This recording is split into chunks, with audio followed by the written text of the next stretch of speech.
Mainstream Democrats still haven't decided how to respond to the second Trump presidency, but some on the left of the party think the time for silence is over at last. Alexandria Ocasio-Cortez and Bernie Sanders are on a fighting oligarchy tour of America. It's been drawing record crowds, with 34,000 people estimated to have attended their stop in Denver, making it the largest rally of either of their political careers. And in Vegas, the two politicians sat down with Hassan Piker for an interview. I went to Japan recently, and I got both of you guys gifts. I actually have another gift for you, but unfortunately I don't have your gift, the actual gift here. Hold on. This one's for you. This is a Palestinian movement in Japan. Thank you. Solidarity with Palestine. And this is a little train for public transit. Oh. I have a Japanese Communist Party pin for you as well, but unfortunately, because I went over there and I checked out their headquarters. But what are you guys trying to accomplish with these rallies? No Palestine book for you, Bernie Sanders. You can have a toy train for your contributions to transit instead. Not that that's not important, but I think a subtle reminder there that Bernie doesn't deserve a Palestine book. I do have to say, though, I like the way that Bernie just stuck that train in his pocket and, might be going straight in the bin, but sort of indicating, look, I'm not a child. This is serious business. Let's see how Bernie and AOC answered that question. The kind of moment that we're in, and also something that Trump was able to exploit, was really practicing, even though he doesn't believe in working class politics, they had a very focused working class strategy. And I think for a while, Democratic Party clearly wasn't effective at that, wasn't successful at that. And I think one of the things that we're here to do is to actually rally a class-conscious movement to bring people together and to show that we can fight for a better future, not in marginalizing and attacking people, marginalized people, but actually in rejecting the differences that we have to come together in common cause and to organize folks. To me, this country faces the worst set of crises that we have faced in a very, very, very long time. We are looking at a nation which is now oligarchic.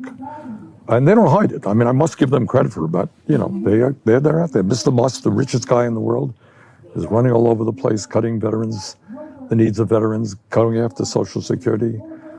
There are, in addition to Musk, he got 13 nominees of Trump to head major agencies who are all billionaires. So you got a government, clearly, no embarrassment, of the billionaire class, by the billionaire class, for the billionaire class. And then what is, I would hope, would be upsetting to all Americans, no matter what their politics may be. You can be conservative about this. You got a president who is moving us very rapidly into an authoritarian form of society.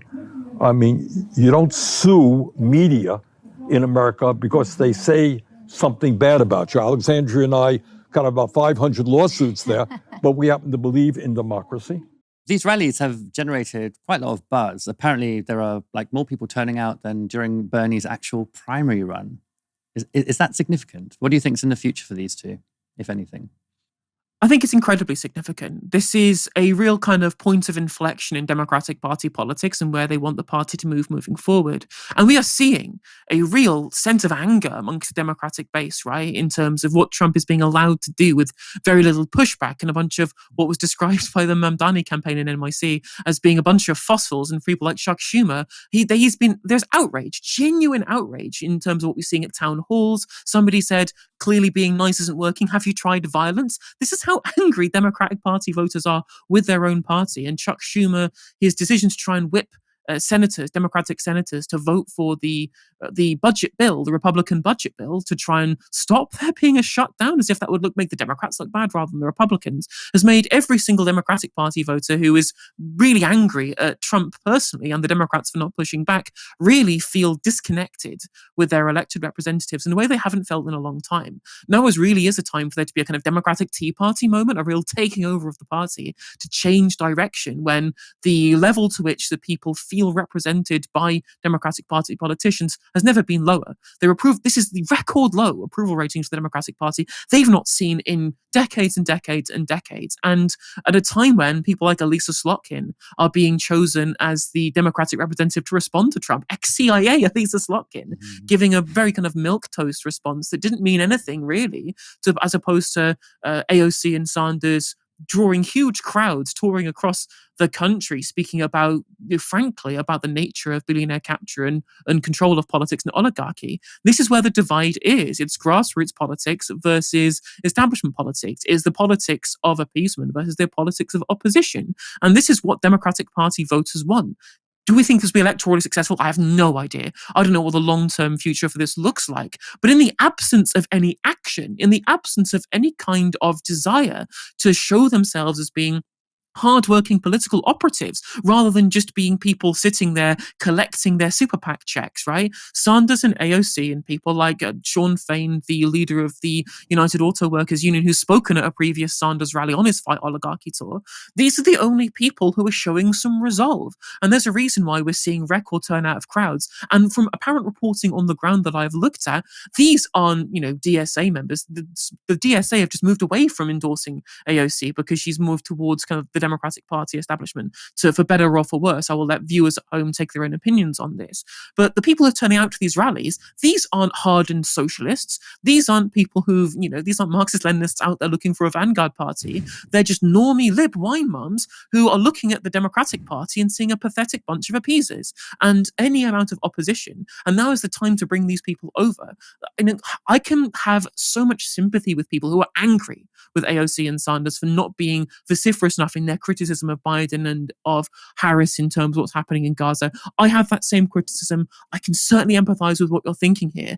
But this is the five-alarm fire. This is DEFCON 1 right now when we're looking at the dismantling of American democracy. People being black-bagged off the streets. We're seeing the potential for there to be an authoritarian coup of the government when we're seeing what's happening with Elon Musk and Doge. Now is not the time for infighting. Now is not the time for partisanship. Now is the time for a popular and broad front against fascism. And if we're seeing a time when establishment neoliberal corporate politicians are doing nothing in response, now is the time to win people over and build bridges with people who otherwise would be normie libs who want to see some actual change. And if we can use this point of inflection to bring people to our side of the aisle by reaching out and trying to get them to understand our anti-establishment politics, there will never be another time again.